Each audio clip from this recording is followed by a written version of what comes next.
The only thing we have to Beer. is Beer. itself. Beer. So many choices. Only no function beer well without. Woohoo! Beer!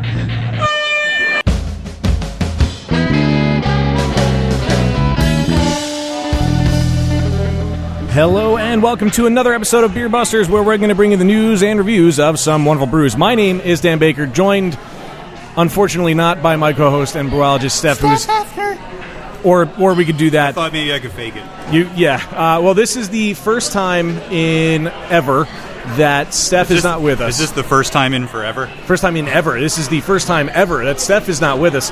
Steph That was a Frozen reference. It went right over your head. I've never seen it. Sorry. That, of course... I'm sorry, I've derailed the show already.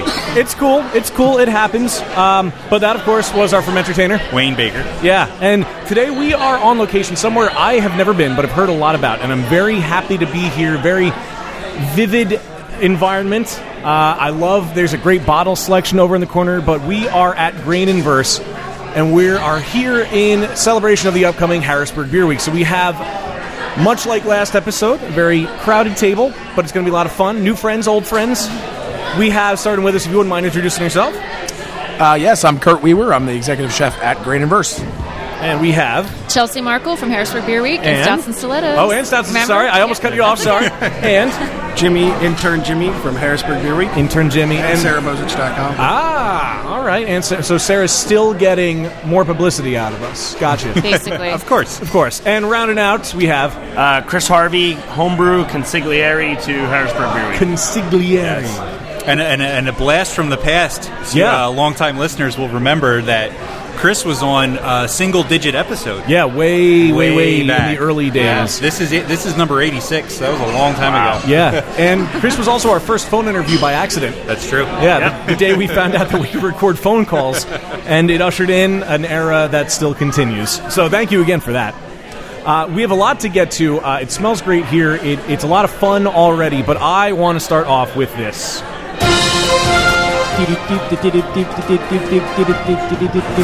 There's a couple of stories I saw that were worth sharing. I had too many stories, and I don't think that's happened either, ever. So there's a lot more to read. I'll probably throw something on the website at some point in the near future. What I want to start out with, though, is there is another West Coast brewery that is starting to make its rounds on the East Coast. They started distributing here a few years ago, but Deschutes is going to build their East Coast facility in Roanoke, Virginia. Now, they have officially revealed that that's going to be their location. The final selection process was between Asheville, North Carolina, a few locations in South Carolina, and Roanoke, Virginia. And, of course, they decided on Roanoke. Now, Deschutes, they're going to invest $85 million, creating 105 new jobs for the city. And the addition of Deschutes will be the state's 148th small or craft brewery. Now, what I like is the governor presented a check to the city of Roanoke for $3 million, which is an economic stimulus for the bill during the announcement of their new location. Access to water was a heavy role in the selection. State officials believe that the brewery is going to bring $208 million in positive impact to the region. And the new location will be called Brew 4, they're calling it, since it's the fourth brew house after, of course, the Oregon Public House, which is Brew 1, the production facility in Bend, Oregon, which is Brew 2, and Portland, Oregon, the Public House Brew 3. The brewery is going to produce approximately 150,000 barrels to start and will increase as demand requires. The first beer is going to ship out of their Roanoke location 5 years from now, which is going to be roughly 2020 and 2021. The real reason I wanted to look at that, I'm glad Deschutes is expanding, but that's now the second large West Coast brewery that has settled on a location in Virginia. Stone's going to be in Richmond, and now Deschutes in Roanoke. So what does Virginia have that we don't? Good water. Water. Good water, thank you. Good as water. normal human beings Yes. say. I don't know. I wish they would come to Pennsylvania, but Virginia's close enough. It is. I mean, it's much better than 3,000 miles away. But I still, congratulations to Virginia. That's huge. Two big names. And Stone should be open soon. I think that was going to be this year. I don't remember what date they had planned, but I'd hopefully soon. I'd have to double check it, but I'm pretty sure they said middle to end. We of got a road 2016. trip. Yeah, Beerbusters road trip. We got a that. lot of road trips to get through. Yeah, and we've done a total of 0 of them so far. In other news of new breweries opening up in states, that sounded stupid. Actor Kelsey Grammer, who of course we know from Cheers and Frasier and the X-Men movies, he is apparently going to be opening a brewery in New York. So according to a Facebook posting by Paul Leone, who is the executive director of the New York State Brewers Association, he had a picture that went up, and Wayne, I'll have to send this to you so we can get it on the website. It was him with Kelsey Grammer holding a New York State Brewers Association t-shirt, and the caption was, "Hey, look who's opening a brewery in New York State," which didn't come across as very enthusiastic when I read it. What sort of beer would Kelsey Grammer brew? Now, that's a good question. I don't know. Would it be fermented on tossed salad and scrambled eggs? Oh, God. You had to go there, didn't you? But yeah. So is there any further detail about that, or is it just sort of... There's a little bit. Apparently he's being really cautious about releasing details. But Leon said the brewery's in the initial stages of planning and will be named Faith American Brewing Company after Grammer's youngest daughter.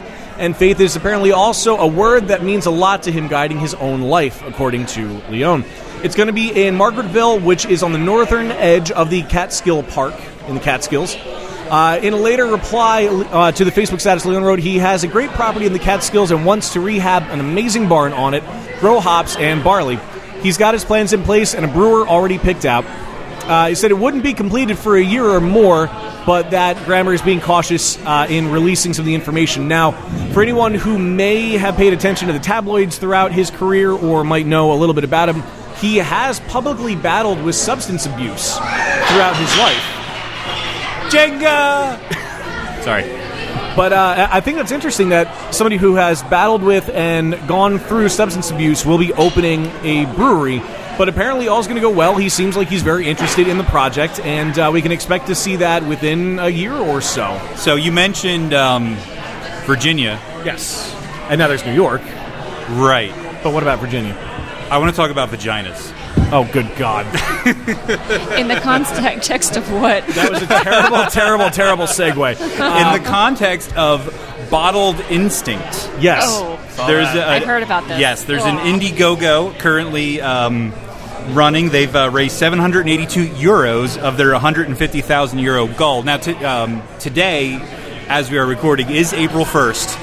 Just so you know, so maybe it's all a hoax, but I went to their website and I read a couple of news stories about it. So apparently what these guys want to do is harvest lactobacillus bacteria from a Czech model's downstairs parts. You know, you already said the word vagina. You can say it again. I know, but I feel like it's like shy now. If I say it too much, it becomes like just over the top. Anyway, so they want to harvest this and make a sour beer out of it that they're going to call Bottled Instinct. The company's called the Order of Yoni.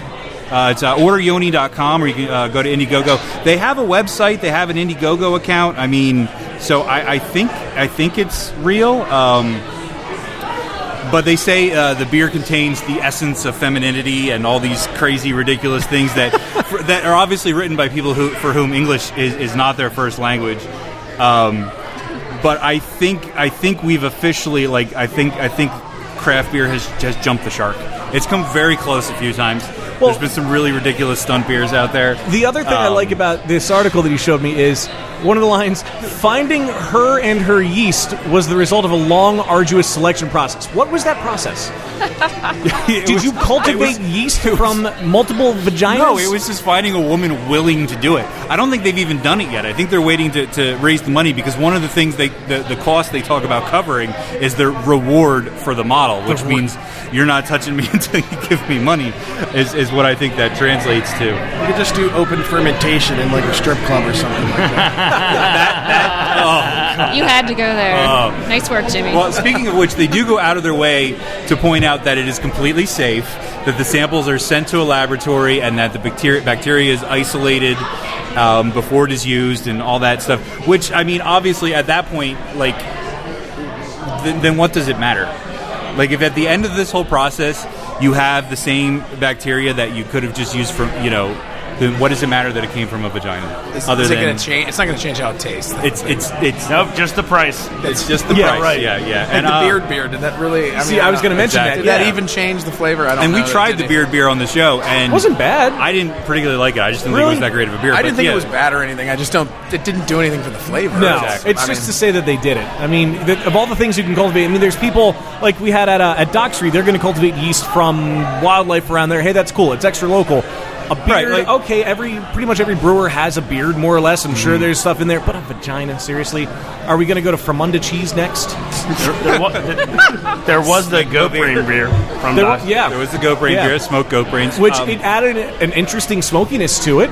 But I get they wanted to do it with Walking Dead, so it kind of served the purpose. But this really, I don't think this has any purpose other than say, we did it. And so that they could put on the internet the following sentence. The secret of the beer lies in her vagina. Oh, good Lord. So, if anybody wants to help make this happen, it's the Order of the Yoni on Indiegogo. If you want to make it not happen and rain down internet vitriol upon them, you can do that too. But yeah, as far as I know, this isn't a joke. It's been picked up by a couple news outlets. They've got a whole website. They've got a legitimate Indiegogo account. They haven't raised too much money so far, but it hasn't been up for very long. A vagina beer. And what were they going for? 150,000 euros? 150,000 euros. The model, if anybody's interested, is Alexandra Brendlova. An attractive woman, I guess, but it's all just very strange. I don't know if you'll be able to get the beer in the U.S. Last I read that they were still working out that distribution. One of the rewards you get on Indiegogo, like they have T-shirts and bottles and all that kind of stuff. But one of the rewards you get is actually getting the beer shipped to you. In Europe, that's pretty much a done deal. I guess it's not sure if it's going to happen in the U.S. or not if they reach their goal. Anyway, hashtag vagina beer. I can only think of what would be going through Steph's mind if she were here. And also, Steph, yes, this is what we talk about when you're not with us. So I think I can picture Steph listening to this. Because Steph never listens to our podcast because she's here when it happens. Well, now she has to. But she's going to have to listen to this one. I'm going to write down a few words that I think she's screaming at us right now. Wait up! Yeah, exactly. Now that we've talked about vaginas, I think we should also mention a sponsor. Yeah, because Audible, for some reason, still lets us be Beer part Busters of their... podcast is not brought to you by vaginas. No. It is, however. It is brought to you by Audible. audibletrial.com/beerbusters. You can sign up for your free 30-day trial of Audible. Get a free audiobook that you keep, even if you don't keep your membership. And I feel like I shouldn't say anything else because we just followed vaginas with a sponsor. If Audible ever listens to this podcast, They I won't. think, we're not. They won't. That's not, Yeah. They're going to cut us off. But seriously, audibletrial.com/beerbusters. And of course, you can go to patreon.com/beerbusters. Sign up, be one of the cool kids. You can see some cool behind-the-scenes stuff. And you get some awesome rewards. There's different levels on there. So instead of just saying, here's some money, you get something in return. And you get to support the local craft beer community, get to support us. We love doing this. We love bringing it to you. And we hope that you enjoy listening. And hey, guys out there in podcast land, you can donate as little as $1 a month. We'll take it. Yep, exactly. A little as $1 And a you still month. get access to all our cool behind-the-scenes content and all that kind of stuff. And if you donate lots of money, maybe we'll try and find that vagina beer and send some to you. Oh, God. All right, let's move along. We make no promises. Let's move along. So on that wondrous note, we are at Grainiverse. We're out and about. It's a very festive crowd, very crowded here. Lots of families enjoying their time. Lots of foosball going on in the background. But of course, we're here to celebrate the upcoming Harrisburg Beer Week, which we have Chelsea with us to talk about that. And of course, we have the consigliere himself, Chris Harvey. Intern Jimmy's here as well. And of course, the man, the myth, the legend, Kurt. Guys, thank you so much for having all of us out here. Awesome. Thanks for having us. I was listening back to our last episode where we were also promoting Harrisburg Beer Week, and it occurred to me that we never, at the top of the episode, actually said when Harrisburg Beer Week is. I think I might have mentioned it. Not at the beginning, because I was listening to it on the bus the other day. Okay. Well, in that case, you would know more than I would. So, Chelsea, if you wouldn't mind doing the honors of telling everyone when it's going to happen. You literally need to take 9 days off of work at the end of April. It's the 22nd through the 30th. Okay, so we have 182 events now scheduled. Oh, my God. Yeah. How many were there last year? There were 140. Okay, so that's a good growth. Very good growth, and we're already starting to hydrate ourselves because it's going to be a big week of drinking. Oh, of course. So we're excited about it. Cool. Now, how did Grain and Verse get involved? We were involved with the initial Harrisburg Beer Week last year, and this year we, of course, wanted to be a part of it. I don't know, with 300 bottles in the cooler, we felt we needed to be a part of it, so we were graciously invited to create some cool events. So we created a bunch of fun events for Harrisburg Beer Week. Awesome. And I saw, I think I saw on the website that there is, so on the Harrisburg Beer Week website, there's a calendar of daily events and week-long events. And I saw under the week-long one that you will have an Old Forge infused pizza?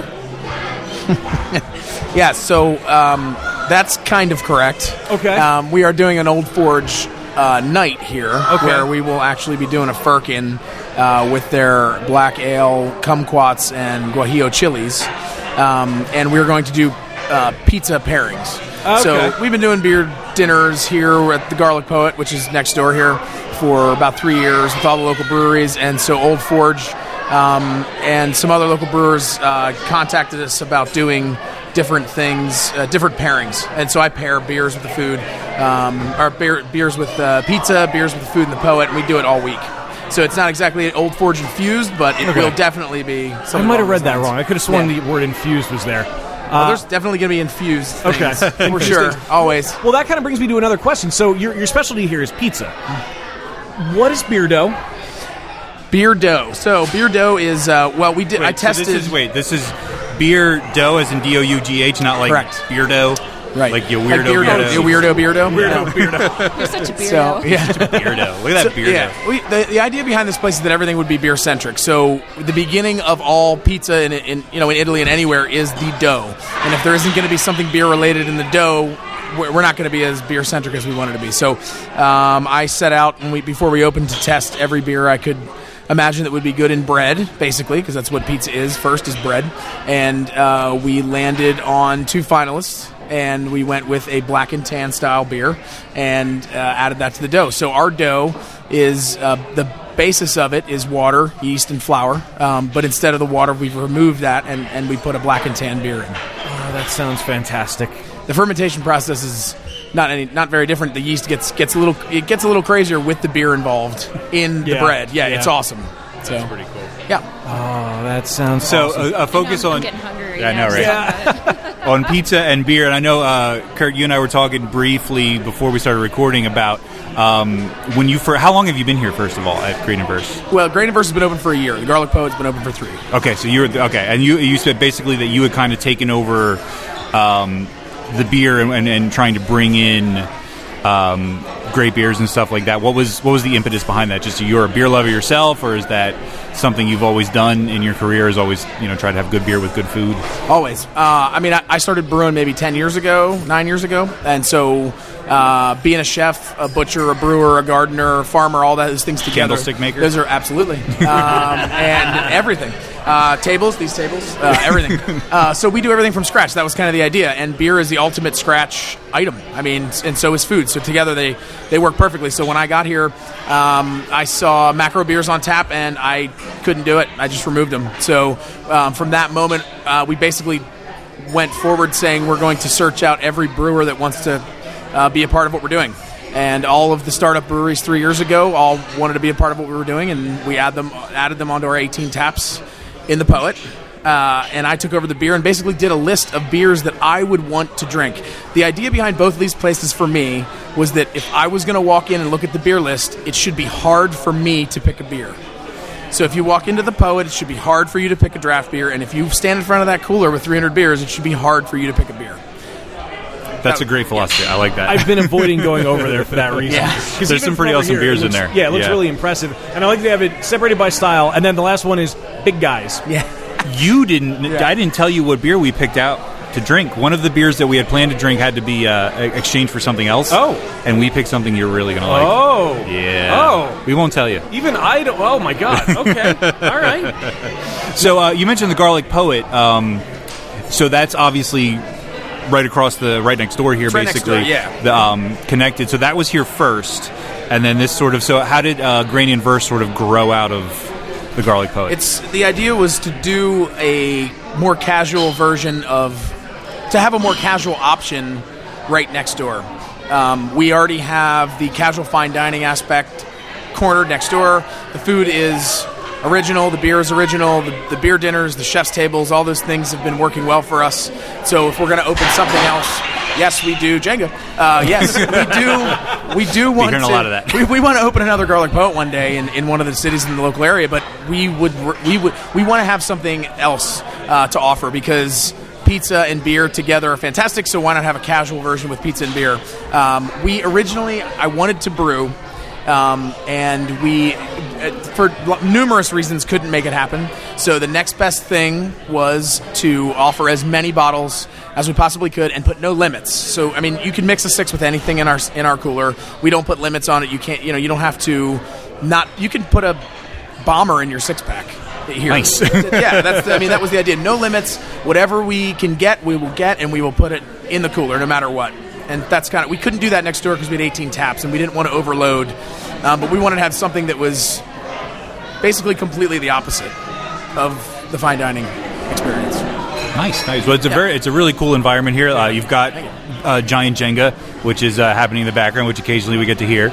You've got Giant Connect 4 over here. You've got Foosball. Did you see the sit-down Pac-Man? We got the sit-down Pac-Man arcade cabinet thingy. Every pizza shop should have Absolutely. air quotes like it matters. Pizza shop. Nobody can see you. I know one can see her. There's a really impressive display of bottle caps against the wall there too, which I like that. Yes. That's if you mess up as an employee, you have to hammer bottle caps into the wall. So that's your they're punishment. hammered. Yeah, they're Nice. actually individually caulked and hammered into that wall. Wow. That's why it's not finished. Yeah, there's a little bit. It's been a year that we've been doing it. It's A little still bit not of empty finished. space there, but it looks pretty awesome so far. Thanks. So Kurt, like, if me as a patron gets hammered, can I hammer in some podcasts? yeah, absolutely. Had to go there. Oh goodness. I bring it. It's all right. Now, last time we were at Arugas and we had the other girls from, of course, Harrisburg Beer Week on. They wouldn't give up any info about the 717. Ooh. So, Are we allowed to But break yes, the noise? yes. Break the Time? news? Is it time? Jimmy has an update for us. Oh, Jimmy? Intern Jimmy? Step up to that mic, my friend. Jimmy also works at Trogs. Oh, I like Jimmy See- more and more every yeah, see where second. this is going? Yeah. Nice. Came for my shift right to here. So. Awesome. All right. So I have to ask: is this an exclusive? Is this breaking news? It is. This is breaking news. Possibly. We'll call it breaking news. We'll call it breaking news. I mean, It's the first podcast this has been announced on. Tell us what's in it. yeah. So it's an IPA. Okay. No, it's not. Not April ABC. Fools. Yeah, so it's an IPA brewed with citrusy hops, Citra, Nugget, and is it Azaka? Is that how you say it? Yeah. Okay, and then there's going to be a lot of orange zest in it as well, which we're going to be zesting oranges at Trogs. Yes, Very early in the morning. Is it going to be 8 a.m. so sticky? It'll be so sticky. Dank, So maybe? sticky. The orange makes it a breakfast beer, though. too. Sticky and dank. Nice. Well, I mean, really, all beer is breakfast beer. It's just a matter of how you look at it. Just like every book's a children's book if the kid can read. How many people, Jimmy? How many people are going to be zesting? I don't know how many people. I mean, I know the Beer Week team's supposed to be there. I don't know how many are going to be there. Because I'm mostly going to be drinking. I don't know about the zesting part. Well, I can tell you what, at 8 a.m. at Trogs, those taps are not ours. Oh, But from experience. now, the Trogner brothers. They do have bottles, though, in the shop. I mean, Yeah. those are I know. there. Pocket beers. Yeah. well, John and Chris are going to be there, so it should be an event. Yeah. Lots It's, of zesting. if you like citrusy IPAs, it's probably going to be one right up your alley. All right. Nice. Sounds really good. Now, so this is, again, this year a collaboration between Trogs, Pizza Boy, and Appalachian, right? Right. So what elements did each of those breweries put into the recipe for the beer? That we actually don't know. A lot of that brainstorming was done behind the scenes. I do know that Terry and Trogs guys over there are mighty fine IPA brewers, so I don't know. I think this year too they were really trying to find what it is that is the hot new thing in IPAs. I know some of the ingredients are going to be oats and flaked barley because they wanted that kind of smooth, cloudy mouthfeel. Yeah. Chris Everyone's stealing. stealing. Don't say Stealing it. your secrets? Yeah. I like that it's going to be citrusy because it's being the end of April. It's going to start getting warmer out, Yeah. and I think that's going to work out very, very well. Very much a Northeast style IPA. Yes, as well it should be. Citrus is becoming a sort of running theme of Harrisburg Beer Week. There was the Sun right, was the right, Sun-Kissed right. Stout Sun-Kissed. Yes. last That was year. fantastic beer. Yeah, Yep. it was really Yeah. good. The one We done had with that at- stouts and stilettos and Pizza Yep. Boy. Yep. Yep. The chocolate orange was which excellent. we got to sample at Little Big Beer Fest. Oh, that's right. Which perfect segue yeah. is happening again this year. It is happening again this year, and it's going bigger and better. Yay. Yeah. Sorry. We're still keeping it small in terms of attendees, so we're only doing 300 tickets. So, we want everyone to come in, be very casual. It's not going to be, bumping into people. You have room to spread out. We are having way more beers this year. Yay. More big beers? More big beers. So it's a slightly bigger Yes. Little Big Beer Fest. And there are way more collaborations this year as well.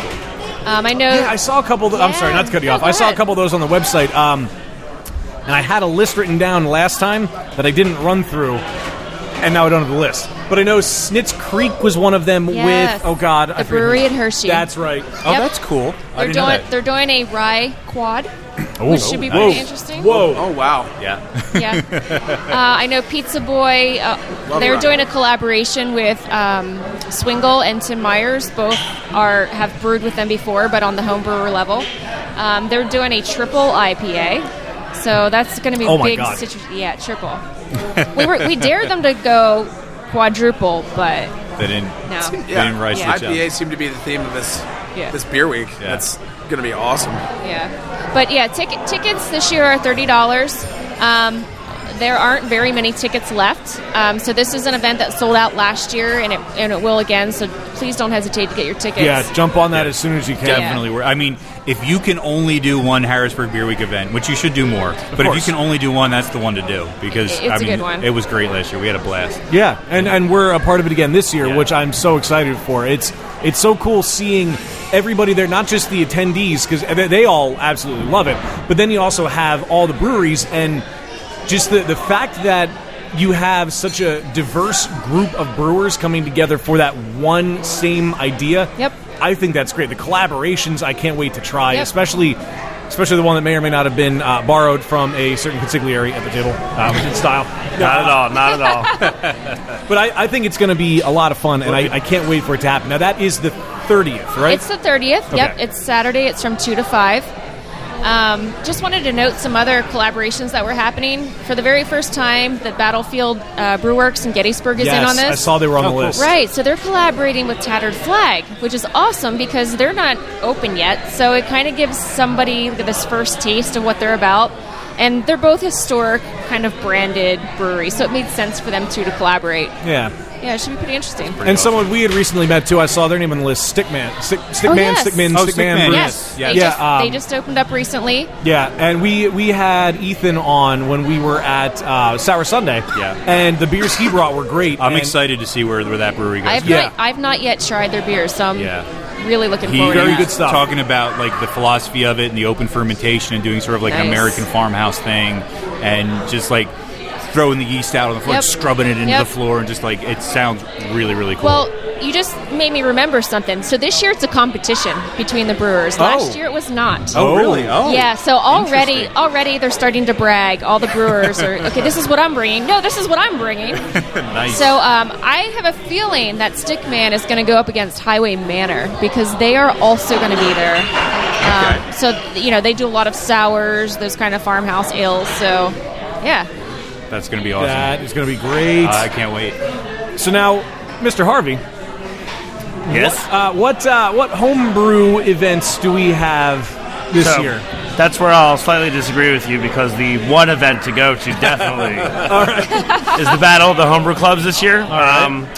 We definitely, in our first year last year, maximized our space at the upstairs of Federal Tap House. So we took a gamble this year, and we are renting out the party deck at the The FNB field. Thank you. I know. I just call it Senator Stadium. Yeah. But yeah, so basically we're in the right field party deck of Senator Stadium. Holds 400, rain or shine. Yep. We're going to have somewhere between 2 and 3 food trucks. Music.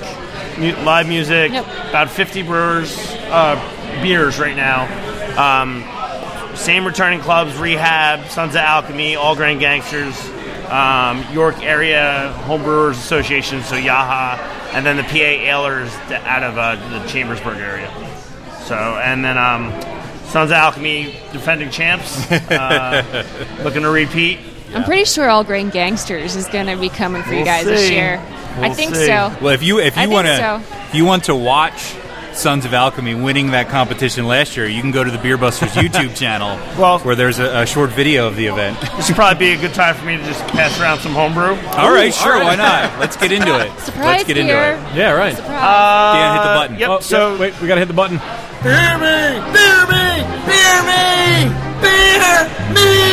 Okay, now we can do it. Now it's official. So I will, I'll officially give Chelsea's husband Derek a lot of credit. He really helped me collab on this beer. This is a double IPA.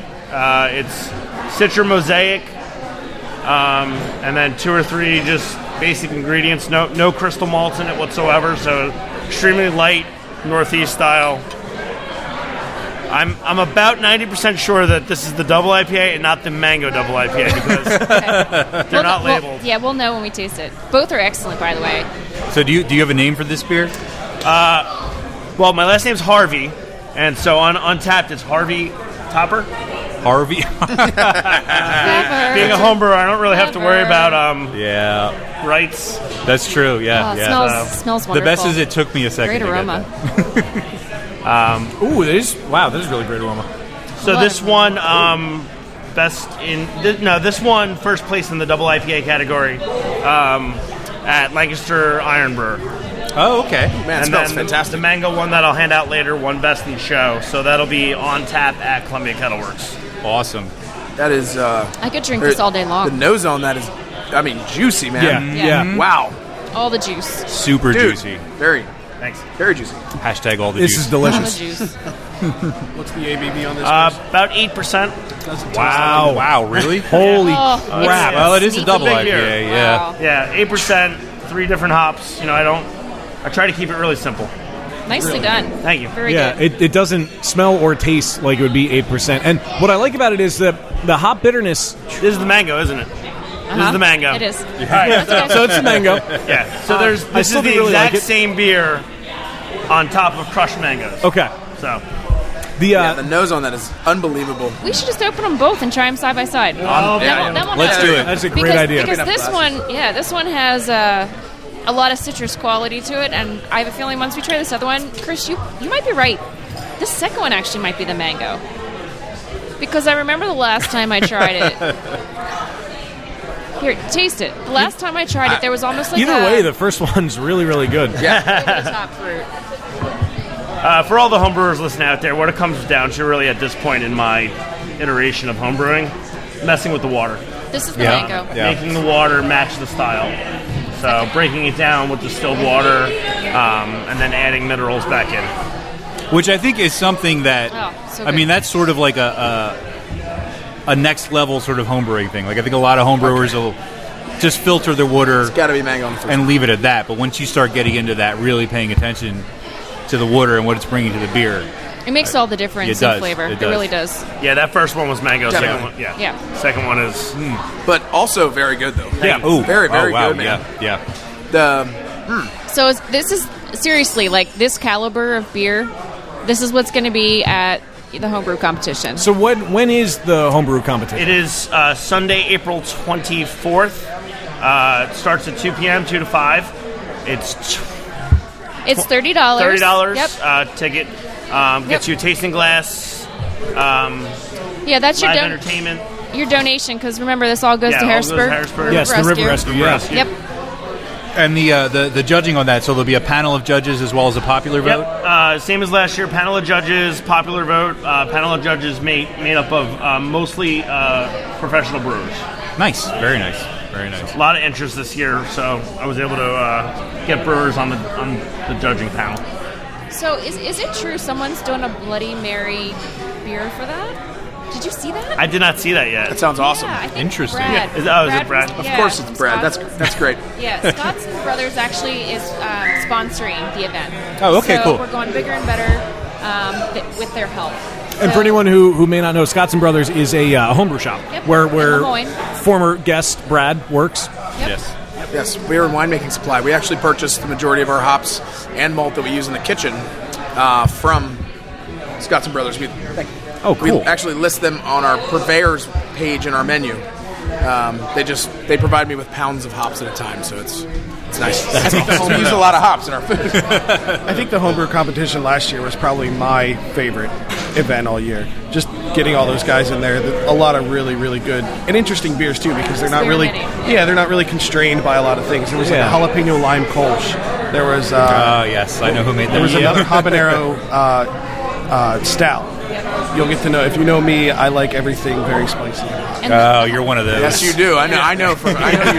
It's too bad I Steph's not altered here. an entire course, I think, once for you and Sarah. Yeah, I think Yeah. so. Well, you'll be happy to know there are going to be more spicy beers this year as Yep. well.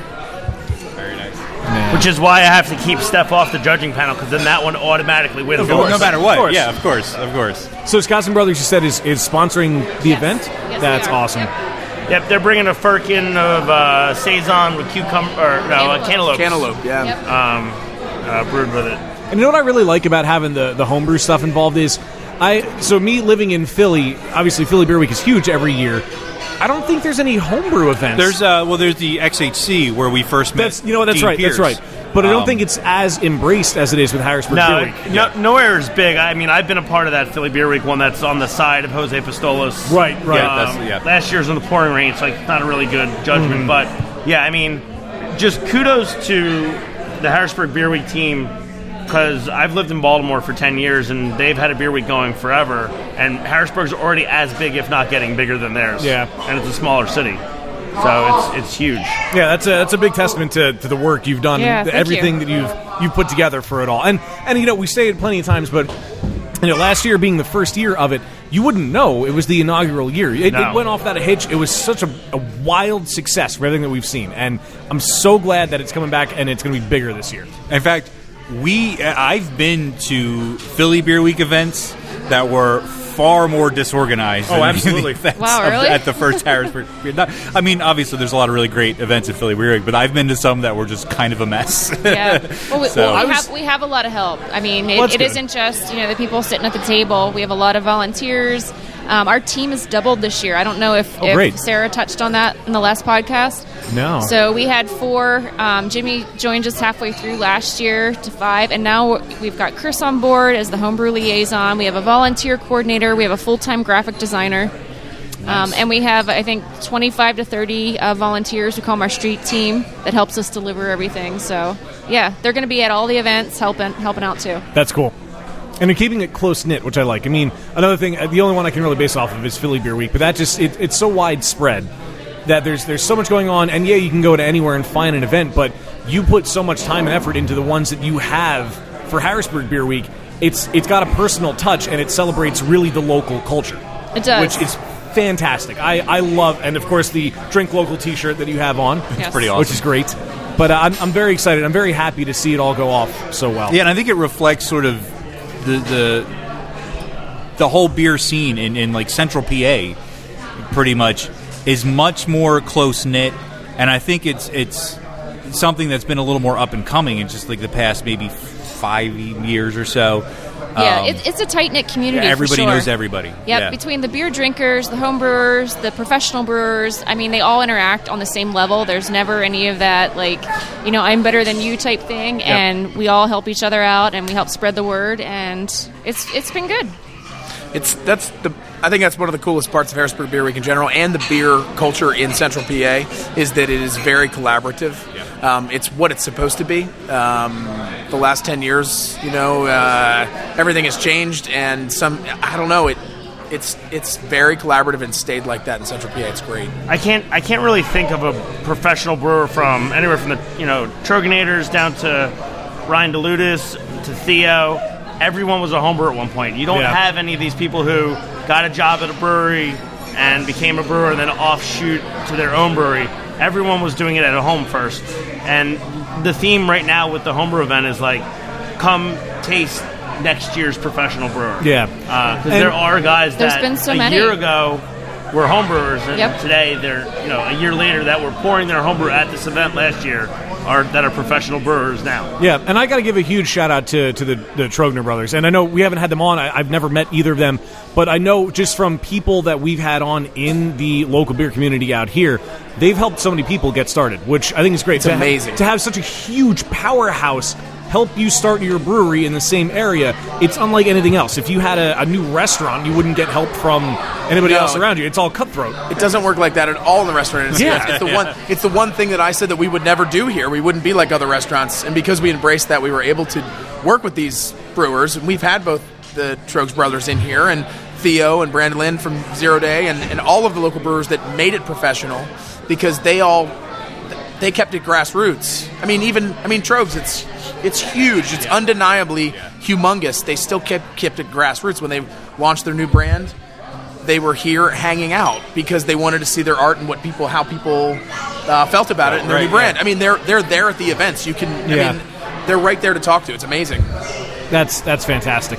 Oh man! Okay, beers arrived. Some beers arrived. Magically appeared. This one's very lively. Oh, is that what I think it is? It's the Intangible. Oh boy. Yeah, one of Terry's creations, and that is really meant to go with this pizza that we brought over. So. Oh, nice. And why don't, while we're passing the beers around, why don't you tell us a little bit about this pizza? Okay, so this pizza we share the same birthday almost as Zero Day Brewing, and so together we all the Zero Day and both of our restaurants here, we do events this whole month together, and we end up doing Firkins and things like that. And this pizza was a birthday event where we did some stuff with Zero Day, and we had a contest where a guest of the restaurant could design a pizza, and you could fill out a form, and then the winner got it on the menu. So this pizza is a flatbread pizza with ricotta cheese, strawberries, malt roasted pork. We actually take malt syrup and a Hefeweizen and roast the pork shoulder in it. And then we top the pizza with a balsamic glaze and actual whole flower Cascade hops. It's very pretty for those who can't see it. It is very pretty. It should go very well with that chilaxis. So, and it will also work with the Virgil as well. Nice. So the chilaxis is dark saison. It sits at 9% with guajillo peppers. Yeah. And then we also have, following it up, we might as well talk about it now because we're passing the bottle around, from our good friend and amazing brewer, JR, down at South County Brewing. Yeah. Their Virgil Imperial Dark Ale, aged in bourbon barrels. Oh, my God. This is a 12.9er. And this is made with the Double Dutch, a Hera Dutch. Hera Dutch. From Deer Creek Malthouse. Is it a Hera Dutch? It's a Hera Dutch. It's got a Hera Dutch. There it is. But it's got nice wax. What do you call that? It's a beautiful bottle. Yeah. Wax seal. Just wax seal. I couldn't remember the word seal. top. I could have said top. You're right. Oh, and Steph, I have to say, I am socing for you. Don't worry. Yeah, Dan's taking care of all the socing. Feels weird because he's but got I'm an doing it. iPhone, so his camera doesn't suck. The camera on my phone sucks. Speaking of Deer Creek Malt, Speaking you of, like that segue? like that, yeah. he knows how it works. Since it's year 2, bigger and better, we're actually doing 2 homebrew events this year. Oh, all right. I can't honestly tell you how this came about. I had this idea in my head. The guys at River Rescue kind of wanted to do something. So we're doing this thing called the Bent Propeller Open House. What it is 20 brewers signed up like they would on a Ticketmaster event to get this kit. It's kind of like Chopped meets home brewing. So they didn't know what they were getting. They got malt, water, yeast, and hops, all provided locally. So Deer Creek provided some malt. Bresky's in Harrisburg, which is another homebrew shop, provided the yeast and hops. And then the water came from a local... Capital Region. Yep. Water. And they had to use a combination of those things, and then they could play off it as they want. They're going to be judged by a few people in the industry, Josh at Deer Creek, Al and Terry from Pizza Boy. And then what's going to happen is the top 5 get to come to an open house with their beer to pour for a live event. Oh, wow. The So winner will it's a be mini festival. yeah. The winner will be predetermined, and that person wins, quote unquote, homebrew supplies for a year, which comes out to be $400 to $500 worth of Oh my God. homebrew supplies from Breast. That's really cool. It's basically 12 5-gallon batches for them to use throughout the year. So, so Deer Creek provided the specialty malt for that to make it's a single IPA to stick with the theme. Very similar build to what you drank from me, because that's my IPA, so it's kind of what I built for them. Yeah. So from what I'm hearing from people like Tim Myers, Derek, and other homebrewers that joined this, they're loving what they've created. And like I said, I gave them the option to make it their own. So somebody might add some rye, somebody might add some oat, just to make it their own type of beer. Yeah, fruit. I've heard all kinds of things. Just different fruit, adding different hops, like in addition to those hops, making a real hop bomb. So they're all going to be different, even though it's the same base recipe, which is awesome. Yeah, that's cool. Yeah, I did something really cool, and I dropped out and kept all the ingredients on the side. I was wondering how that was going to work there, Chris. Yeah, my special beer is sitting on a shelf right now. No, I came down with the flu, so I wasn't able to brew. Oh, all right. And the beer is going to be called Bent Propeller IPA, because playing on, the River Rescue there. Yeah. What's going to be really nice about that event is it's not just beer. There's going to be an open house, and they're going to give tours and let everybody know how they spent the money that we donated last year, the $20,000 on upgrades. So they have a lot more work to do, so people will get to see firsthand that the money's been put to good use. That's cool. There'll be a barbecue. Is it like a food truck, Chris? I'm not quite sure, but I know there's going to be food. So there will be food of some sort. And this is free, guys. There's no ticket charge. Oh, wow. Even better. That's pretty awesome. It's on a Wednesday, so I think it's 5 o'clock, Chris? Yeah, 5 to 8. Yeah. So you have some time to hang out there. Again, there'll be music, food, beer, tours. Of course, the Harrisburg Beer Week people will be there. We'll be selling our merchandise. Again, just trying to help an organization that really needs it, and an organization that gives back to the community. Yeah, and that's great. So it goes to support, obviously, a great cause, which is even something else you don't see much happen from other beer fests. So, props to you guys. And I also have this prop. I was hoping nobody would really pick up on it, so just be a subtle one. But if it's a cheesy pun, Dan, I'm there. All right. Well, real quick, speaking of cheese, before we get to this pizza, real quick, one thing I wanted to bring up really quickly was Chris, in your capacity as the homebrew liaison, how did that relationship come about with you and Harrisburg Beer Week? Well, the Battle of the Homebrewers was an idea I had. Like you guys with Philly Beer Week, I participated in a homebrew event in Baltimore that I love. The pumpkin beer that I gave you guys the first time. Oh, yes. That's where that came from. And so I wanted to bring something like that. And coincidentally, the stars aligned. There was going to be a Harrisburg Beer Week, this inaugural event. I'm like, there has to be a homebrew competition related to this, just like there is in the other cities. And so last year we just kind of threw it together, and this year we're just trying to do it bigger and better by having it outdoor at City Island. The City Island gives it that ability to be centrally located. You can park there, or you can walk there if you live downtown. So it's just we're really hoping that it's a much bigger event this year. Yeah, and who doesn't love an outside beer festival? Yeah, of course. Great. With food And literally you're at the field. Yeah, even so better. cool. Yeah. So now we can talk about the pizza. I have to talk about the pizza. I've never had anything like this, and it's amazing. It's delicious. Oh, good. I love that. That's the best reaction It's ever. unbelievable. I've never I've seen balsamic on pizzas before, but never strawberries, and it goes so well with the chillaxes. It's perfect for the chillaxes. It's amazing. Oh my god! Yeah. I approach food and beer pairings like I'm actually creating a beer. So I take the pre-made beer, someone's beer, and try to put ingredients with it that make it full beer. So when you taste this pizza, you should actually take a sip of the Chilaxis and chew it all up together. I know it sounds crazy, and not everybody understands that or does it or is okay with it. Maybe the texture's weird to you, but it is made to literally be in your mouth together. So, and I know you all have food in your mouth right now. It's perfect. I almost just spit mine out when you said that. And for some reason, the vagina beer came into I my know, mind. right? I knew someone was going to go Kurt, there. I will say, being a homebrewer for like 7-8 years now, I've never used hops like this. Yeah. Like, that's amazing. We grind hops into our sausage here. I use just being a home brewer. I mean, when I'm looking at dishes with hops and or malt, and we make wort in the kitchen and actually use the spent grain and dry it out, and then use the wort to make different things like brines and sauces. Sometimes we'll cook it down, and then we sometimes buy actual malt syrup and use that. But I'm creating, in my mind, it's a beer to me. So that pizza with the hops on it, it's a beer. The malt aspect, the balance between the bitter of the Cascade hops and the sweetness of the strawberries and the balsamic, and the fattiness of the pork is, to me, that's a beer in a pizza. It's so good. If that makes sense. Yes? It really brings out the acidity, I think, from the strawberry, and then you taste the beer, the Chilaxis.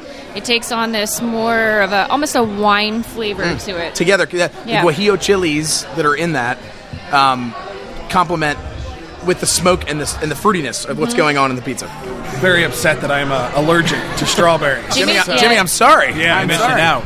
Yeah, But the I beer's can- delicious, too. Yeah, I can attest to the beer dinners that you've done here, though. I mean, the Trogs one and the 0 Day one are the two that I've been to, and they have been fantastic. What was the one that you made the hop candy, and I think there was a hop cone inside of it? Yeah. Inside the hop? That was. I've had a lot of hop candy. We've done but- a lot of hop stuff. We did hop cotton candy. Oh my Straight God. up hop candy. Wait, Hopping what? candy? That's a thing? Hop cotton candy, yeah. How do I have a get that? Well, I can make some for you. Okay, my birthday's coming up. Okay. What's your favorite hop? All of them. All the hops. Yes, but I mean those were great events. The one you did with Theo and the cheap date with the seaweed. Oh man, And, I forget what the food pairing it was with. Yuzu. Yeah, it was.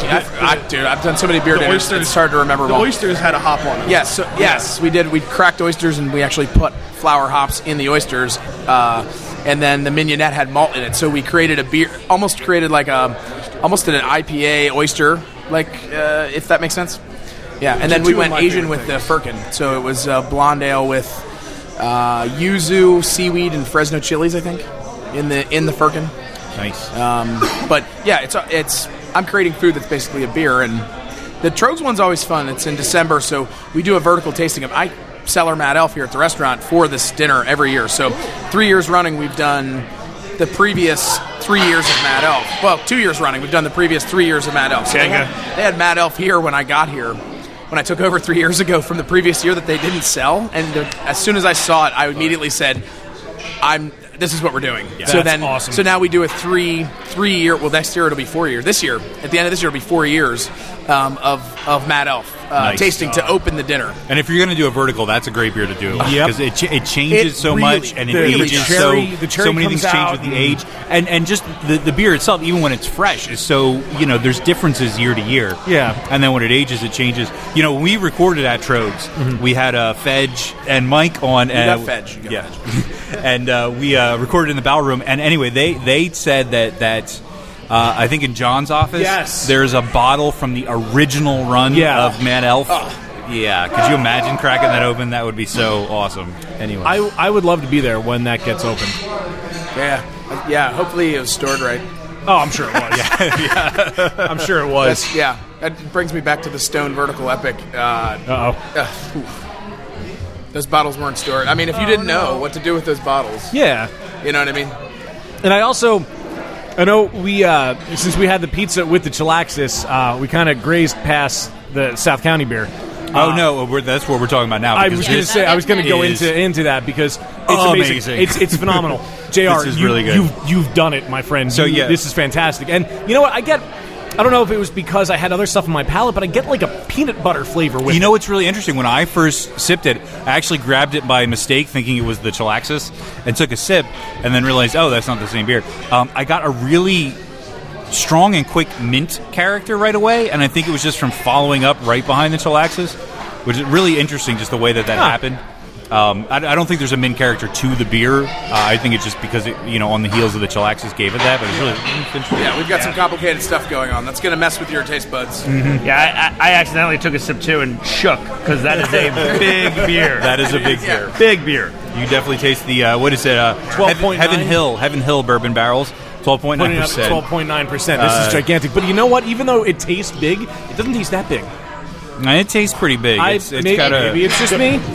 Keep in mind what I consider. Correct me if I'm wrong. I was going to say this is a session beer. Exactly, it is. Yes. Session beer. It's a Bourbon session barrel beer. aged session beer. It's almost a table beer because it's under 13 for you. It's like Should be served in a big jug. Oh yeah, totally. Just a couple X's on it. We're fine. yes. That could be a whole new concept there. Bourbon barrel session beers. I'd be open to trying it once it's made. There's no reason you can't barrel age a low ABV beer. It's been done. There's no reason why you can't. Why can't you get that bourbon barrel flavor in a low ABV beer Without to enjoy many in a row? Exactly. So I just had a speaking of which, we were down at the Kegs and Eggs down at the Baldorf a few weeks ago. And, there are all the breweries down there. There was a guy in the corner that had his own secret stash, and he just kept pulling beer after beer after beer out. That's all he was doing. He pulled out a barrel-aged Labatt. What? Yeah, a barrel-aged Labatt. And I said, I need to try this right now. And it wasn't terrible. I believe you. Yeah, I believe you. Barrel-aged Pabst is a thing, too. That's Is that where you're going? Yes, in Yeah. China. It's really popular. It's aged in American, I think Chardonnay barrels or I can't remember. Chardonnay barrels. I know I've heard about it. But It's very expensive. Yeah, and it comes in a big, bomber-sized bottle, very nice, and almost kind of like this Virgil bottle, something like that. But yeah. But this, what's really interesting about this is that I don't generally like fresh out of the barrel, boozy barrel-aged beers. And this has a very strong bourbon character, but it's much smoother than quote unquote young, as in young out of the barrel aged beers. Still a big beer. That's a big beer. Oh, it's still a big beer. It's still when you're like, yep. I could drink this with pancakes. I'm getting this maple syrup kind of. Pour it right on top of pancakes. I don't know if I'd pour it on the pancake. It has Can I dip chocolate my pancakes in it, right? It's got bourbon, vanilla, raisin, subtle chocolates, and roast. Yeah. Chocolate chip pancakes. Oh my god. Kurt? Yeah, maple and bourbon. Yeah, man, absolutely. Can we do like a breakfast event? Absolutely. I love beer Breakfast event with 10% plus stouts. Yeah, there you go. perfect. JR, we need more Virgil. Yeah. That's it. You could also reduce this down into a syrup itself. Yeah. This Seriously? This is one of those You beers. could distill it. You could actually take this beer, and what we do use food chemicals to do crazy things with beers. Molecular gastronomy is what it's called. This is one of those beers that's so complex but unique in flavor. You could literally just thicken it with xanthan gum and use it as a sauce For by real? itself. Oh, wow. You Yeah. could. I would put cook with this. You could. Well, you Yeah. wouldn't. It would be this thickened, and we would call it a Virgil demi-glace or something like Yum. that. I would because eat it's something that cooked with this. complicated. Can I get xanthan amazing. gum at Giant? Unfortunately, no. but Amazon has everything. Yeah, that is true. Yes. 2-day shipping. Yes. You could probably get it at Trader Joe's. That's true. That is true. My $3 check. Wow, that's incredible. It is incredible. Oh my gosh. Yeah, it's really I'm good. really not a huge bourbon barrel aged fan. This is great. It is great. I could drink this Yeah. for real. Yeah. JR, well done. Yeah, well done. Yeah, South County. I mean, we had him on the show Early. way back. Yeah, very early. Yeah, and he just one of those guys who obviously knows beer inside and out, up and down, but isn't pretentious about it. He'll sit and talk to you about it all day, but talk to you in regular everyday layman's, just talking about drinking beer. And his audio equipment puts me to shame. yeah, and his. I think he'd like the new mixer, but no, he's got a real studio. When we posted pictures of this on Facebook when he first bought it, he was one of the first that was liking it. That's a nice Yeah. mixer. I never had in the bands I was in. I never had anything like that. Oh, that's right. Never. I forgot you were in a band too. I am. Still. The South County. How do you find time? The South don't. County Liminal Moment, that beer is fantastic. I don't know if you guys had that double IPA yet. Yes, by them. yes. You guys have it here. Yep. It's an awesome beer.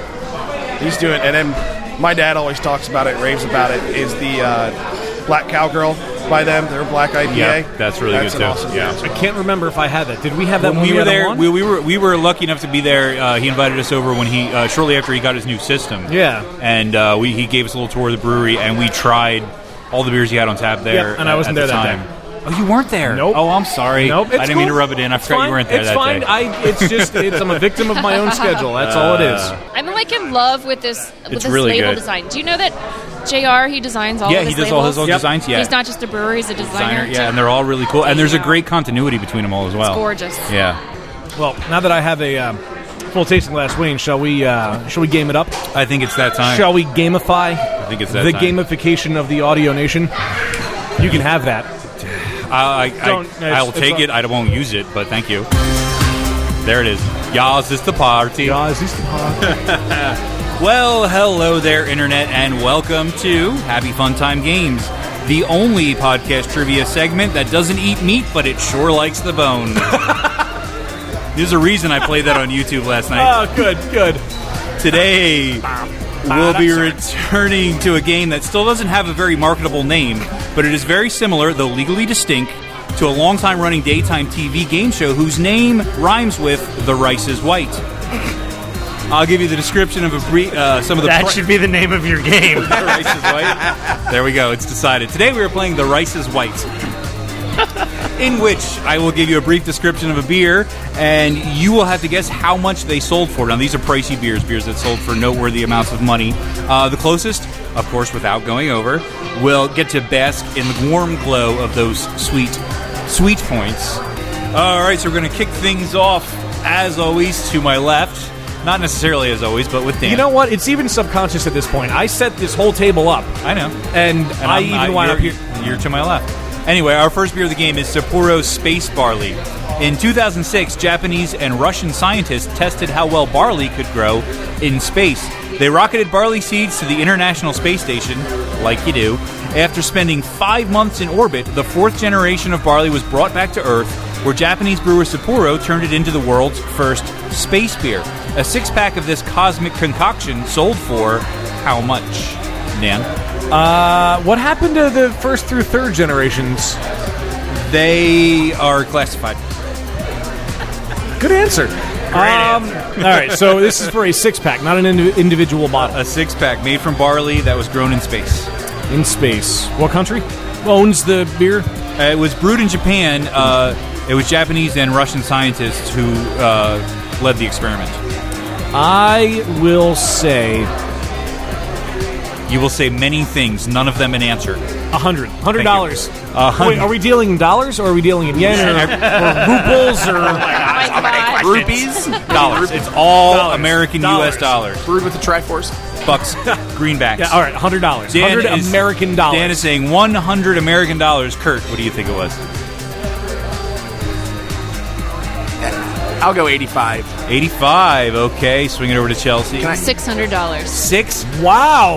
dollars. $1, Bob? No? Okay. You can say $1. These are prices right. But I'm going to go around 200. All right. Intern Jimmy saying 200, and finally Chris. $1. $1 does not win. Dan was actually the closest at 100 because the answer is 110. Whoa. Whoa. $110. Nice Yes. work, man. Should have got 101.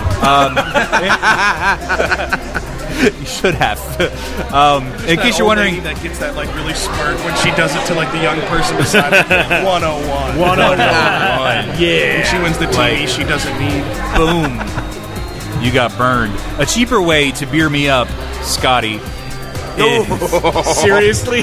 Four Pines Vostok Space Beer is not only drinkable in space, it is also cheaper. It's $20 a six-pack. Moving on to our next beer, and Kurt is going to guess first on this, and this is Crown Ambassador Reserve. It's an Australian Doppelbock branded as an alternative to wine. It's aged in French oak barrels for a year, packaged and conditioned in champagne bottles. It was produced in limited batches, the first of which was only 5,000 bottles. A 750-millimeter bottle of the 2014 Reserve can be had for how much? 750. 750. 750 milliliters. Australian Doppelbock. I'm going 140. Kurt is saying $140. Chelsea, what do you think? I'm going to go with 35. 35. All right, lowballing it there. Intern Jimmy. 190. 190. Chris. $2.25. $2.25. And finally, Dan. Got a wide spread of answers from $35 to $225. I'll go 100 again. Widespread, unfortunately, not the name of the vagina beer. I'm sorry, what's your answer? $100 again. $100 again. And unfortunately, everyone is over except Chelsea at $35 because the answer is $95. I was going to love- say 75. Yeah. I love the hope in lower pricing awesome beer. Like that's where that is. Yes, the commercial description for this beer states that its longer maturation gives a distinctive taste, which is both luscious and mouth-filling. They also say the same thing about the vagina beer. Exactly. It sounds kind of dirty. Crown also notes that a bottle was gifted to the Queen herself, amongst other celebrities such as prime ministers and professional athletes. Moving on to the next beer of the game, and Chelsea is going to be up first on this one, and this is Schorschbrau's Schorschbach 57. Only 36 bottles of this 57.5% ABV beer were made back in 2011. I'll drink it. Tasters say the 115 proof Bach is smoky and nutty with hints of raisins and obviously alcohol. A 330 milliliter bottle sold for how much? 330? 330 millimeters. 97. Milliliters. I'll go with $97. $97, says Chelsea. Jimmy, what do you think? 130. 130, I assume, not $1.30, right? No, $1.30. No, All right, Chris, your answer, please. $175. $175. Dan. 100. Oh, Jesus Christ. $100. And finally, Kurt. I'm going 200. Kurt is going 200. A good choice because you are the closest without going over because the price was $275. Wow. For 330 milliliters. That's steep. That is steep. Master brewer Georg Teschner claimed a higher proof beer than this would violate German's beer purity law, the famous Reinheitsgebot, which incidentally turns 500 this year, 1516. It's described variously as overpowering and breathtaking, although the beer did receive a less than stellar 20 out of 100 on ratebeer.com for $275. Yeah, okay. Moving on, and Jimmy's going to guess first on this beer. The next is Carlsberg's Jacobsen Vintage. The Danish company launched the Vintage Trilogy in 2008 to challenge the luxury wine market. This barley wine is matured in Swedish and French oak barrels for 6 months and supposedly tastes like vanilla and cocoa with hints of peaty tar and rope. Sold at upscale restaurants in Copenhagen, 375 milliliter bottles were made annually from 2008 to 2010, with a bottle selling for how much? What size bottle? These are 375 milliliters. One bottle. $90. $90. Okay, Chris, what do you think? $300. $300, Dan. 100. No, I'm actually not going to say 100 for the rest of them. 100. No. $1 million. What'd you guys say? We got 90 and 300. 200. 200 says Dan. Kurt. I'm going low. 42. 42. Okay. Good answer. 42. Very good answer. And Chelsea, finally. 101. 100. But nobody said 100. $1. Nobody did say 100, but that's fine. Actually, Chris is the closest. Wow. Without going over, but he was still shy by 100 because it's $400. holy $400. Each bottle of Jacobsen Vintage bears an expiration date of 2059, which, as everyone knows, is the year in which all beer will spontaneously turn to poisonous sludge. Also, robots. Yes. Also, Also Slurm, I believe, too. I think I'm going to start a GoFundMe account for that. you can party with Slurms McKenzie. That's it. Yes, a widespread. That's the name of this episode. A widespread. Episode 86, a widespread. Moving on to our fifth and final beer of the game, and Chris is going to guess first on this one, and this is Nail Brewing's Antarctic Nail Ale. The Sea Shepherds Conservation Society of Australia landed a helicopter on an Antarctic iceberg, dug up some ice, melted it in Tasmania, and flew it to Perth, Australia for brewing. The result was Antarctic Nail Ale, a 10% ABV pale ale, of which only 30 500-milliliter bottles were produced. The first bottle auctioned for $800. The second bottle sold for how much? I'm going to go big. $1,000. $1,000. Dan. I was thinking 1,000, but I think I'm going to go bigger and say 2,000. You're going to say $2,000. Okay. Thank you for not saying 1,001. This is iceberg beer made from Antarctic ice, melted in Tasmania, and then taken to Perth. Tasmania. No. So it's like a pit stop on the way. Hey, we're going to stop in Tasmania. I was there. No.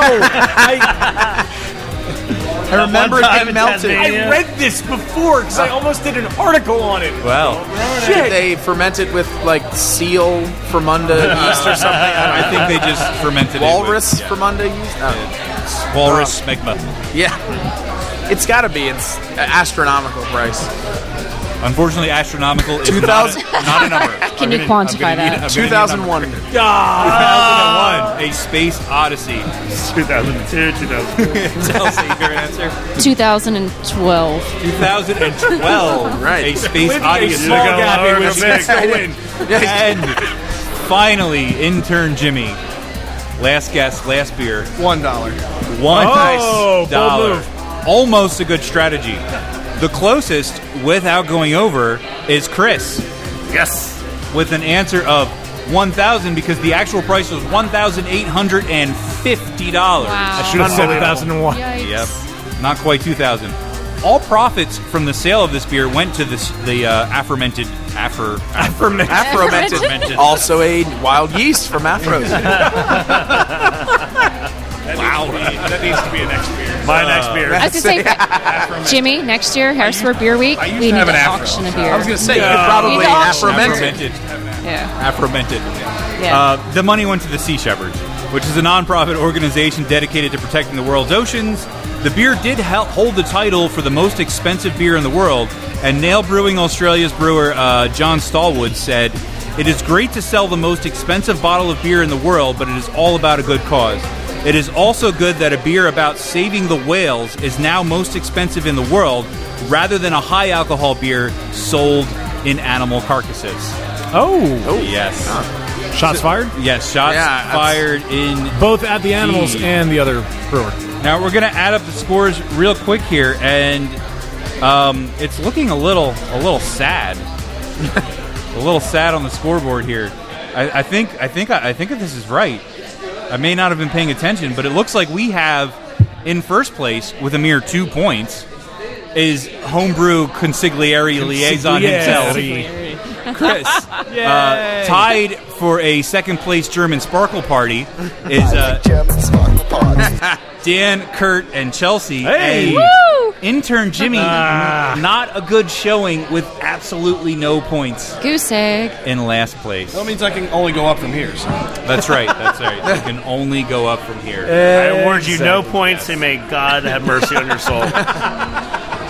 And as we close out the game, I just want to give another shout out to our two most generous patrons on Patreon, Wolfgang Von Colt and Victoria Miles. Thank you so much for everything you've done to help the show. If you want to become a patron, you can go to patreon.com/beerbusters. Donate as little as $1 a month. A couple bucks every time we release an episode. Get cool behind-the-scenes content and feel like an awesome person because you are. You probably didn't know this, but as you were flailing wildly, you were pointing at Mark Twain as you mentioned both of their names. Yes. Nice. It feels weird not doing Know Your Beer. I know, right? Steph, you're here in spirit, and this is for you. No. Know your beers? Here's what I know. Episode of Know Your Beers, we're going to talk about beer. Beer is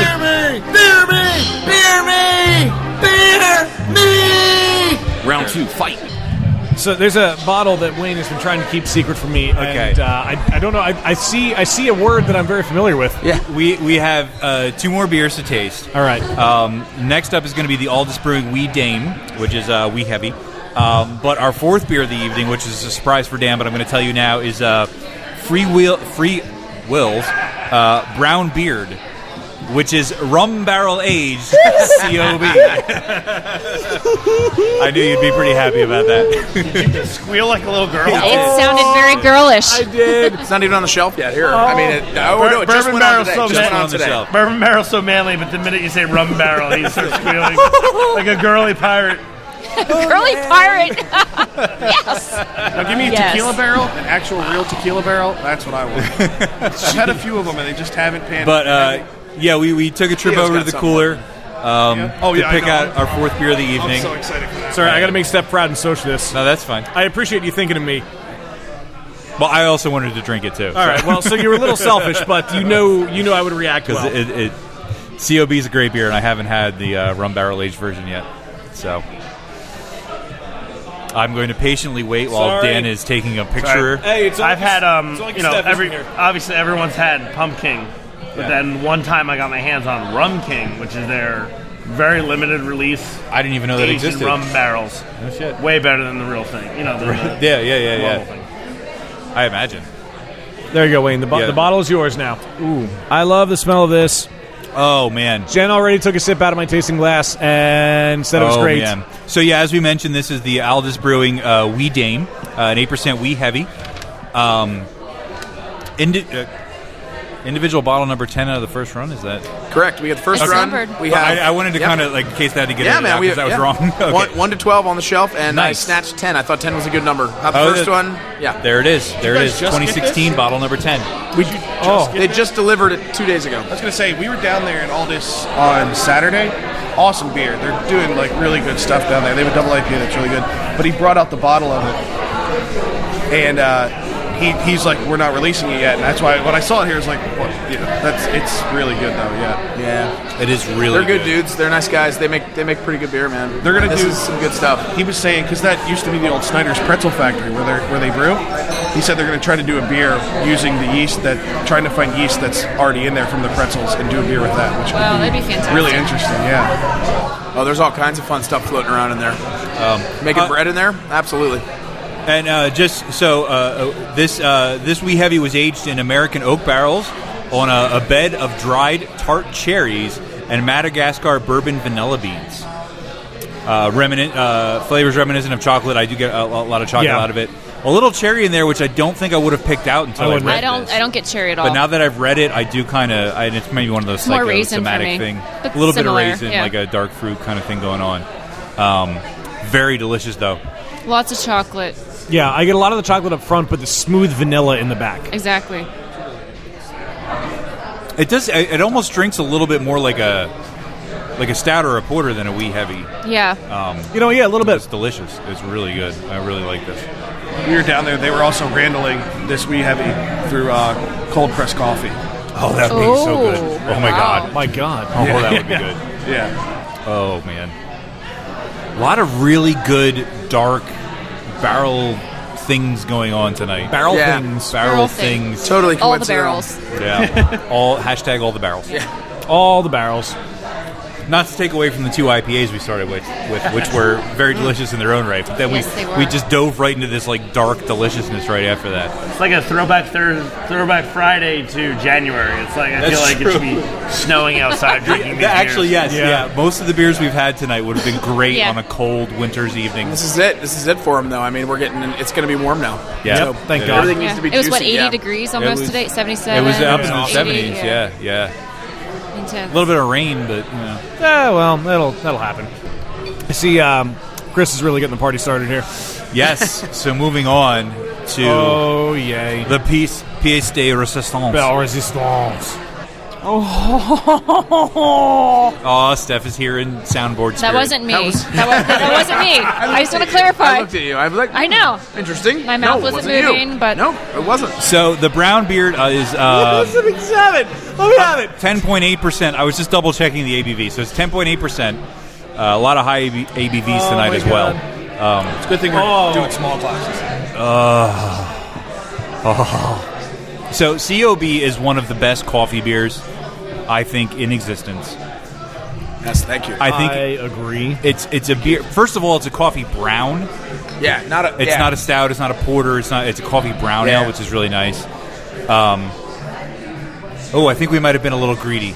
Is there not a whole lot left there? I'm sorry. You know, I would apologize, but hashtag not sorry. Oh, you sorry, already not got sorry. some. Okay. Okay. I don't love coffee, so that's good. Oh my God, Good. I will I'm die not a without coffee. drinker. I went to New York for a concert the other day, and the only thing I drank that day was coffee. This, you know what? I do that. I do that a lot of days. In the aroma of this, I think I get more coffee than I do out of a regular COB. Oh my God, that is so good. I haven't tried it yet. I'm gonna have some water, clean my palate. The rum gives it a really nice caramel character, like in the back end. That's just really. Oh. What are we eating?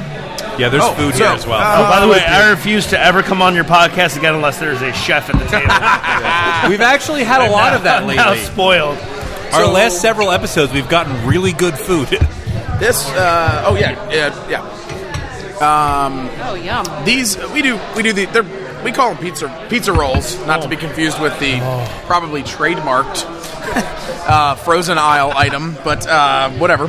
So we take locally harvested Angus beef, shave it, and cook it with a little bit of malt, and then shallots that we roast in a hop infused white balsamic. Ooh. So hop-infused white balsamic vinegar that's been reduced. It's very sweet. The shallots go in, and it's almost it's our version of like we don't do cheesesteaks. We don't do that whole pizza shop thing. So this is our version of like steak and onions, basically. Steak, onions, and cheese rolled up. Amazing. Oh my God. I'm Nice giving it a and- double thumbs up. Double thumbs up. Double yeah. thumbs up. Nice and savory and a little salty and Savory. Yes. a little umami, Oh, yeah. as they say. Things in there you don't realize that are going on. That's the umami. Wow. This is a life, huh, Chris? Both wows. And I'm from Philly. I mean, wow. Yeah. There you go. There's a pizza shop right down the street from my house called Uncle Oogie's. They're my go-to. This puts them to shame. Oh, thank you. I'd almost say it's almost like your version of the cheesesteak egg roll. Oh That a lot of people I didn't even do. think of that. A lot of people do cheesesteak egg rolls. Way better. Well, there's beer in the dough and hops in the shallots, and that adds a lot. It just adds a lot of flavor to it. It's more complex. If we could just be called a bottle house, we'd be happy.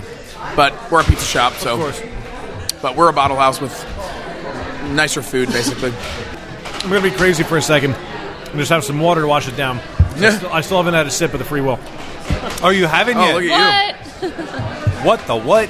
Sorry. you. He's waiting. He's really. More coffee in the nose than normal COB. It's really good. Oh my God. Yeah, I did a coffee blonde once to kind of mess with your mind as you're drinking it, but I used really crappy, generic Wegmans coffee. So if I had to do it again, I'd go really high-end coffee. This is incredible. We had a coffee Kolsch, Yep. At St. Benjamin. St. Benjamin. It's like that scene in Beer Fest when they drink their beer after they make it for the first time. You get that feeling where what do they say? I want to melt it in the winter and unfreeze it in the summer and drink it. Oh, I missed that one. as it just so happens, It was the greatest beer in all the world. I come prepared, Jimmy. One of my top movies. Oh yeah, absolutely classic. Already instant classic. Zero Day's actually, Midtown Cinema is going to be playing at one of their Oh. events during Beer Week. Oh, I didn't realize that. Zero Day, That's perfect. Zero Day and Midtown Cinema are pairing up to do a. This beer week is shaping up to be dangerous for me. I forget what the full name of it is, but they're doing beer at Zero Day, and you can get a crowler, and you can take it over to Midtown Cinema. And they're playing 3 different movies over there that you can choose to go see. Oh, that's so cool. Beer Fest is one of them. Nice. Yeah, so, hey, John Stemler, I think I love you. But what am I so afraid of? The event, This is incredible. I was going to say the event's called Tasting Tour in Tinseltown. Nice. I like that. So you'll be able to tour Zero Day and in Midtown Cinema, and then get samples of everything, and then go over and see the movie as well. It's all like one big ticket. Nice. So I gotta recap for a second, because in my head I don't really remember everything that we had, but I know everything was great. So we started off, We only had like 6 beers. It wasn't a whole lot. but it was very powerful. They were all very... I mean, not very even like ABV. Like No, they were they all hold their own. impactful beers, yes. including the mango that we thought was a double IPA to start. And then the double IPA that we thought was the mango. Yeah, man, mango. those were fantastic beers. I know. They really were. Thank you. So, are you going to have any of your homebrews on at the homebrew or like samples or anything? Actually, no. Because I'm so involved on the front end, I just don't feel that I could do service there. You know. Makes sense. I collabed with one buddy. We didn't actually announce this, but we're gonna have an Earl Grey IPA on. Tea. Oh, that's Earl awesome. Grey. Yeah. Hot. So basically, it's a single IPA that we then I dry hop mine, but what my brewing buddy will do is he'll throw it right in the keg. So as you're drinking, it's coming through Earl Grey tea bags. That's Love awesome. That sounds amazing, and I kind of want to try that. So now. yeah, so I collabed on a beer and brewed it, but it's not my beer. All right. Well, we also had the Chilaxis, the Virgil. Oh, the Chilaxis. Chilaxis Virgis with was- the pizza. Oh, the pizza. Virgil after the pizza, which kind of served as like a little dessert for it. Absolutely. A dessertif. Dessertif? Yes. I didn't know that was a thing. It's a thing. And then the Aldous Weedane. And now what I've been waiting a while for. The Aldous Wingding. Weedane. Dame. Dame. Dame. Like Dame Judi Wingding. Dench. Dame, not The Wingdings. Wingdings. No, the Weedane. The Webding. I can't read my own handwriting, apparently. It's fine. And then, of course, the free will. Yay! I'm gonna go out on a it's limb wonderful. and say that this is my favorite of the night. We haven't done favorites in forever, but I'm just saying it. I'm just saying it. This is the first time in forever. See, Steph, Just let it go, man. Yeah, right. Just let it go. No, it's a very impressive array, and of course the cheesesteak things that we had here. I don't know. I'm really digging the Webding. I mean, the brown beard is fucking awesome, but this Aldous is, I don't know. And that's the thing. I'm all about the Virgil. It's all about the Virgil was really good too. So smooth. There wasn't a bad beer in the bunch. No, I'm all there about- really wasn't. All about Because Don't I'm say a it. huge fan of intangibles as well. Yeah, that's always my. I don't know. I'm all about They do the great- Virgil. Yeah. Yeah. That's- all about the Virgil, no Homer. He has a new one coming out on Friday, I think. Next Friday. Does he? Intangible has a new What, one. do you know what it is? yes, there is a new one. Al Ra. I don't know exactly what's in. A raw? A Ra. A Yeah. raw. Yeah, I'm not sure exactly what the beer is, but if it's Terry, it's going to be really good. Exactly. Oh my god, it'll be fantastic. Wow. So Harrisburg Beer Week. It's going to be the end of April, 22nd to the 30th, right? That's right. Okay. Yep. I had to gather my thoughts again because I was losing myself in the brown beard. All right. And some things going on at Grain and Verse. Of course. Tuesday, April 26th Yes. is Battle of the Brewers from 7 to 9:30. Yes. Citrus Double IPA from Zero Day Brewing Company, the reigning champions. So we do a series. We did the Battle of the Brewers series. This is the second one. The first one was a huge hit. Zero Day, they killed it. So I mean, Liquid Hero did as well, but Zero Day edged them out by like 20 votes or something like that. It's a public vote. You buy tickets, and all the ticket sales to vote for the beers, and all the ticket sales go to for Harrisburg Beer Week. They go to the River Rescue. Each one we do is a different charity, but this one is obviously Beer Week, so it's going to be River Rescue. And it's I choose the ingredients. So it's not unlike Iron Chef, where I say to the brewers, battle this, battle that. And this one is going to be double IPA and citrus. So there's some fun. They've got both. I have a history with both. I've brewed with both brewers, Duclaw with Millhouse and over at Zero Day with Theo, and they're both awesome breweries. They make amazing beer, and it's going to be a good one. They both have some stuff up their sleeves. I've ordered some ridiculous things, let's just say that, produce-wise for them to make this happen, so there should be some really good beer for this. Nice. And interesting, Rubber Soul vinyl and vintage T-shirt night. Correct. That's on Friday, the 29th of April. Correct, yes. Bo Faulkner from Rubber Soul is a friend of mine, and he's a regular here, local guy that... well, they're all from this area, and I don't know, we talked about doing a vinyl night in here forever, in Grain and Verse in general, and when he heard us talking about it, he said, I think that would really go along with Rubber Soul, and of course, so... we're working on a vinyl DJ, looking at a few local people, and so we'll do a vinyl night. Spin vinyl, you can request vinyl stuff. Like you can bring your own vinyl as well, and then we'll have Hopheads here with some vintage T-shirts, Rubber Soul and Grain and Verse stuff. We'll have our Grain and Verse stuff as well, and they'll be sampling Rubber Soul, which is now they're all through Central PA, which is fantastic because they make wonderful beer. So. Nice, Awesome. very nice. I like the vinyl theme because I collect vinyls from a particular band. By the way, Weezer. Yes, that was really subtle. Yes. no, it's Weezer. Yeah, vinyl gets dangerous. I know it very well. I have an extensive vinyl collection. I've got a few that are framed on the wall, and I only buy Weezer vinyls to display them, but now I have to buy more to listen to them. Yeah, there's some fantastic heavyweight audiophile vinyl out there these days. Lots and lots of great stuff. Lots of great stuff. So we're going to spin. I'm bringing my whole collection. Some other guys, and the DJ's going to bring his. But we're going to actually put a vinyl corner in Grain and Verse, which will be over here with the games. And so nice. my entire vinyl collection is going to be on display, as well as a few other of our employees. So you can request vinyl and art whenever you want. Just saying, So new that's cool. Weezer album came out today. You should jump on that. I'll check it yeah, out. we listened to it literally 3 or 4 times in a row. 3, and then I let you change it because I On knew the you were way sick here. of it. So also Thursday, April 28th is an Old Forge tap takeover. Yay! And a Firkin. Yep, that'll be their black ale with fresh kumquats and toasted guajillo chilies, which is actually, we tasted something with guajillo chilies We tonight. did today. Yeah. Unfortunately, we did not taste any fresh kumquats. No. If I can bring them out. We have them here. They're on the menu. Are the folks from Once Old again, Forge vagina coming beer. up? That's the first thing I had. Like, you ruined it all night, Wayne. Oh, I'm sorry. Oh, God. I had a serious question, though. Chelsea's all business. I'm all All right, kids. The adults are talking All right, now. ready? Yes, there will be folks here from Old Forge. Yes. I just got Absolutely. I just got to meet them at Meeting of the Malts. Oh, Oh, my cool. God, super cool. Super cool. They're guys. they're very cool. They're I'm emailing back and forth with some of the guys, and they were very open to a chef suggesting ingredients, which for me is a big Nice. deal because some breweries don't always. They want to. They have ideas for their firkins, and that's their craft, and they should do it. But when they want to collaborate with a chef, it really opens up the possibilities because there may be things that they're not thinking about, like kumquats and guajillo chilies.